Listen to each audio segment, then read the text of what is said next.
কি গো বাইরে এত হইচই কিসের? তুই না ওই পল্লীগ্রাম টিভিতে অভিনয় করে না, ওই তুই নাকি এখন লেসছি। হ্যাঁ চলো দেখে আসি। আরে হইছে ছাড় তো পয়সা দিন দিদি।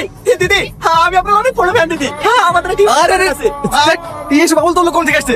এই টুটুল দেখাতে পাচ্ছি নি তুমি না দি আপনি আসেন তো। বুঝতে পেরেছি আমাদের আগে চ্যানেল মনিটাইজ করে লেগে তুই না খেলে আসছি। সালমা চলো কোথায়? আমার থেকে বড় ইউটিউবার খেলে আসবো, ওর আগে চ্যানেল মনিটাইজ করে দেখাবো।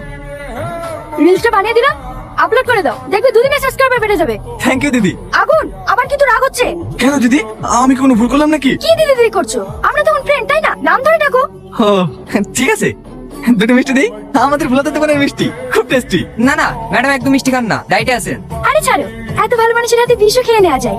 দাও দাও একটা দাও, সত্যি অনেক টেস্টি। কি গো তুমি দাঁড়িয়ে আছো কেন?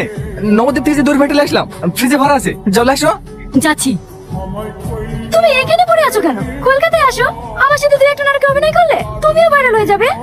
সত্যি বলছেন দিদি? আগুন সরি সত্যি বলছো তো? হ্যাঁ। তুমি তুহিনের সামনে ওরকম ব্যবহার করলি কেন? ও ওরকম ব্যবহার করেছি বলে তোমার কষ্ট হয়েছে? আর কষ্ট হবে না, আমি আজকে মায়ের বাড়ি চলে যাচ্ছি। তারপরে তুমি ঢোলাঢুলি করো, কোলাকুলি করো, যা খুশি তাই করো, তোমাকে কেউ কিছু বলতে আসবে না। কি বলতে বলছো? আমি বলতে বলছি না, নাম্বার তো নিয়ে নিয়েছি, এবার প্রেম করি হোটেলে যাবি। সাথী ওই তুই আমার গায়ে হাত তুললি, আমি আর এই বাড়িতে এক সেকেন্ড থাকবো না। থাক তুই তোর বাড়ি লি। সাথী সাথী